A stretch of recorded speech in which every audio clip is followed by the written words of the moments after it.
कहानी की शुरुआत होती है साल 2057 में। सूरज की गर्मी लगभग खत्म हो चुकी थी। धरती पर ठंड बहुत ज्यादा बढ़ जाने की वजह से अब तक कई लोगों की मौत हो चुकी है। इसीलिए 8 साइंटिस्ट को इराकस 1 नाम की एक स्पेसशिप में सूरज पर एक बम फोड़ने के लिए भेजा गया, ताकि उस न्यूक्लियर बॉम्ब की मदद से सूरज की आग को फिर से भड़काया जा सके। वो स्पेसशिप सूरज तक पहुंचने से पहले ही गुम हो गई, जिसके बाद से उसका कुछ पता नहीं चला। इसीलिए 7 साल बाद एक बार फिर से 8 एस्ट्रोनॉट्स की एक टीम को इराकस 2 नाम की एक स्पेसशिप में इस काम के लिए भेजा गया। मिशन के कैप्टन कानेडा ने बाकी लोगों को बताया कि वो थोड़ी देर में डेड जोन में पहुंच जाएंगे, इसीलिए सब अपने अपने घर पर एक आखिरी मैसेज भेज दो। रॉबर्ट नाम के एक आदमी ने घर पर बताया कि वो अब उनसे बात नहीं कर पाएगा, पर अगर सूरज अगले कुछ दिनों में फिर से उग गया तो समझ जाना कि वो अपने मिशन में कामयाब रहे। पर रॉबर्ट ने इस मैसेज को रिकॉर्ड करने में इतना समय लगा दिया कि अब कोई और अपने घर पर मैसेज भेज ही नहीं पाया, और इसी बात पर मेस और रॉबर्ट का झगड़ा हो गया। उधर कैप्टन कानेडा उनसे पहले इस मिशन पर भेजे गए इराकस 1 के कैप्टन पिन बेकर के पुराने मैसेजेस को देख रहा था।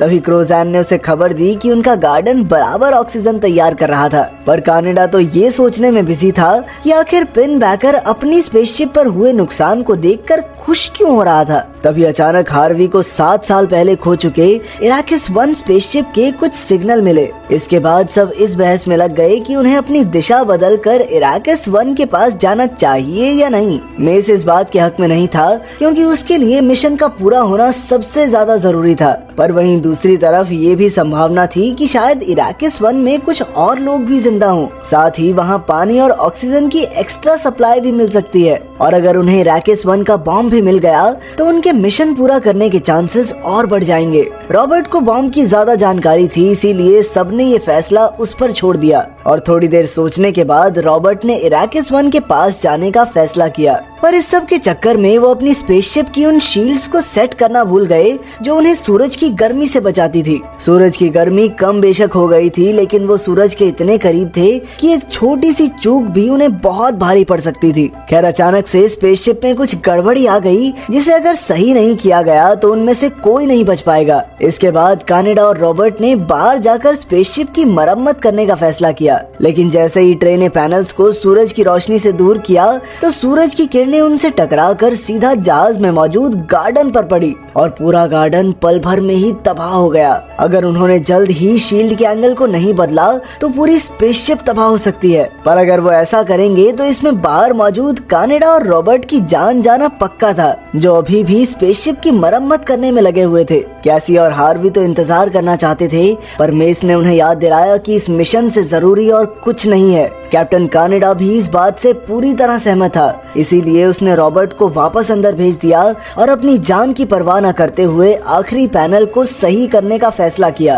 कानेडा के मर जाने के बाद अब हार्वी जहाज का कैप्टन बन गया। उसने सबको साफ साफ बताया कि गार्डन तबाह होने के बाद से अब उनके पास ज्यादा ऑक्सीजन नहीं बची थी, और अब उनकी आखिरी उम्मीद इराकस 1 जहाज ही है। सबके चले जाने के बाद मेस, क्रोजैन और कैसी अकेले में बात करने लगे, जहाँ क्रोजैन ने उन्हें बताया कि जितनी ऑक्सीजन अभी उनके पास बची थी वो उनके लिए सिर्फ तभी पूरी हो सकती है अगर 3 लोग स्पेसशिप में कम हो जाएं। इराकस 1 के पास पहुंचकर डॉक्टर, रॉबर्ट, हार्वी और मेस ने उसके अंदर जाकर देखने का फैसला किया। अंदर सभी अलग अलग होकर छानबीन करने लगे। डॉक्टर ने देखा कि शिप में अभी भी पानी था। हार्वी को पता चला कि जहाज का गार्डन अभी भी बिल्कुल सही सलामत है, और तो और सभी कंप्यूटर्स भी चल रहे थे, जिसके अंदर मेस को कैप्टन पिन बेकर का 6.5 साल पुराना एक वीडियो मिला, जिसमें उसका मुंह आधा जला हुआ था। पिन बेकर बोल रहा था कि वो इस मिशन को बंद कर रहे हैं, क्योंकि उन्हें भगवान के काम में दखल अंदाजी करने का कोई हक नहीं है। थोड़ा और ढूंढने पर मेस को पता चला कि किसी ने जहाज के मेन फ्रेम को तोड़ दिया था,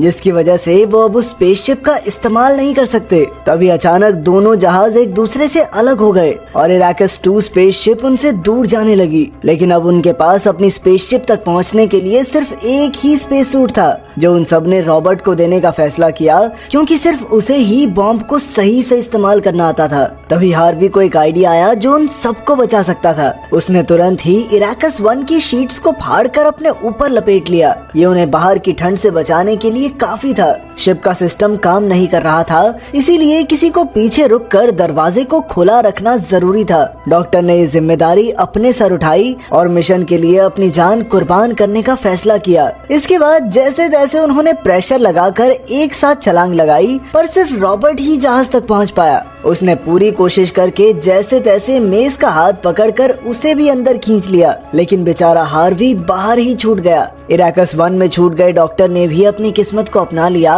और वो जहाज के मरे हुए एस्ट्रोनॉट्स के साथ जाकर बैठ गया। जल्द ही सूरज की रोशनी उसे भी जलाकर राख कर देगी। 3 बार चेक करने के बाद मेस को पूरी तरह यकीन हो गया कि दोनों जहाज खुद ब खुद अलग नहीं हुए थे, बल्कि किसी ने जानबूझकर ये किया था। सभी लड़के इराकस 1 में गए थे और सभी औरतें इराकस 2 में थी। तो आखिर ये सब किया किसने? तब क्रोजैन ने उन्हें याद दिलाया कि अगर एक आदमी और कम हो जाए तो वो चारों बची हुई ऑक्सीजन के साथ ये मिशन पूरा कर सकते हैं। इसके बाद मेस ने ट्रे को मारने की जिम्मेदारी अपने कंधों पर ली, जिसे डॉक्टर ने दवाई की भारी डोज देकर सुला रखा था। वो ऐसा करना नहीं चाहते थे, पर अब पूरी इंसानी प्रजाति की किस्मत उनके इस एक मिशन पर टिकी हुई थी। इसके बाद मेस एक तीखा हथियार लेकर ट्रे के पास पहुंचा, पर वो तो पहले से ही लाश बनकर पड़ा था। वो सोच में पड़ गया कि आखिर ट्रे को मारा किसने। उधर जांच के दौरान जहाज के कंप्यूटर ने बताया कि वहाँ 4 नहीं बल्कि 5 लोग हैं और 5वां अनजान आदमी इस वक्त ऑब्जर्वेशन रूम में खड़ा है। ये सुनते ही रॉबर्ट ऑब्जर्वेशन रूम की तरफ भागा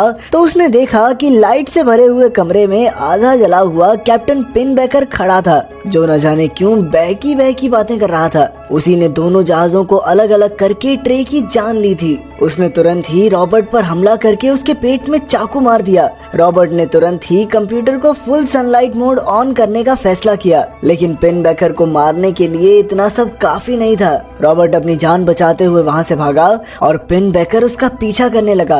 रॉबर्ट ने अंदर जाकर अपनी जान बचाने के लिए दरवाजा बंद कर दिया और पिनबेकर ने इसी मौके का फायदा उठाकर दरवाजे को बाहर से लॉक कर दिया। इसके बाद उसने जहाज के सिस्टम को कुछ इस तरह छेड़ा कि सारी बत्तियां बंद हो गई। उधर क्रोजैन को गार्डन में एक छोटा सा पौधा मिला, पर इससे पहले वो किसी को भी अपने बारे में बता पाती, पिनबेकर पीछे से आया और उसकी पीठ में चाकू घोंपकर उसे मार डाला। रॉबर्ट अभी भी एयरलॉक में बंद था। उसने वहाँ पर अपने बहते हुए खून को रोकने के लिए एक जैकेट पहनी। कैसी उस वक्त सो रही थी और बिजली चली जाने की वजह से उसकी भी अचानक आंख खुल गई और वो स्पेसशिप की जांच करने के लिए एक टॉर्च लेकर बाहर आई। अचानक उसने पिनबेकर को देखा और वो तेजी से वहाँ से भागी। उधर कंट्रोल रूम में मेस ने इमरजेंसी बटन की मदद से सिस्टम को चालू किया, लेकिन जहाज का आर्टिफिशियल इंटेलिजेंस सिस्टम अब भी जवाब नहीं दे रहा था। उसने कैमरा में रॉबर्ट को देखा और उसे हेलमेट पर लगे माइक की मदद से बात करने को कहा। रॉबर्ट ने उसे पिनबेकर के बारे में सब कुछ बताया और ये सुनते ही मेस तुरंत कूलेंट टैंक की तरफ भागा। वो उन पैनल्स को ठीक करने के लिए बर्फीले पानी में घुस गया।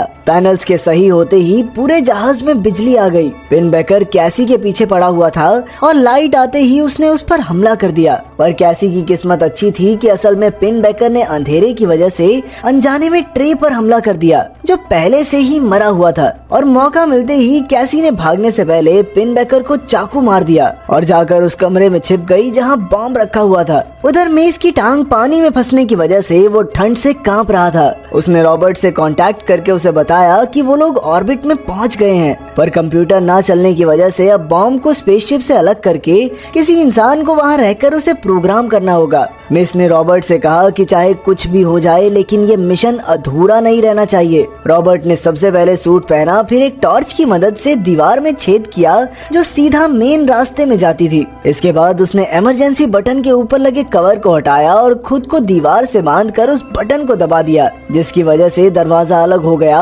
और बाहर और अंदर के प्रेशर में फर्क की वजह से दरवाजा ब्लास्ट हो गया और रॉबर्ट फिर से स्पेसशिप तक पहुंच गया। मेस की जमी हुई बॉडी देखकर वो सीधा कंट्रोल रूम पहुंचा, जहां उसने बॉम्ब और इराकिस 2 को अलग करने का प्रोसेस शुरू कर दिया। इसके बाद वो स्पेसशिप से कूदकर अलग हुए बॉम्ब की तरफ गया और दूसरी ओर उनकी स्पेसशिप सूरज की गर्मी की वजह से तबाह हो गई। बॉम्ब के अंदर पहुंचकर उसने अपना सूट उतारा और कैसी के पास पहुंचा जो बिल्कुल सदमे में थी। लेकिन इससे पहले कि वो कैसी से कुछ कह पाता, पिन बेकर ने उन पर हमला कर दिया। वो रॉबर्ट को बिल्कुल कोने में ले गया, पर तभी कैसी ने आकर उसे बचाने की कोशिश की। वो अभी भी लड़ाई के लिए उन दोनों को ललकार रहा था, पर कैसी ने रॉबर्ट को मिशन पूरा करने को कहा। रॉबर्ट तुरंत कंट्रोल्स के पास भागा और उसने बॉम्ब को छोड़ दिया। मरने से पहले उसने सूरज को एक बार फिर से जलते हुए देखा। इधर धरती पर रॉबर्ट की मां ने उसकी वीडियो देखी और उसकी बहनों को लेकर कई साल बाद होने वाले सूर्योदय को देखने पहुंची।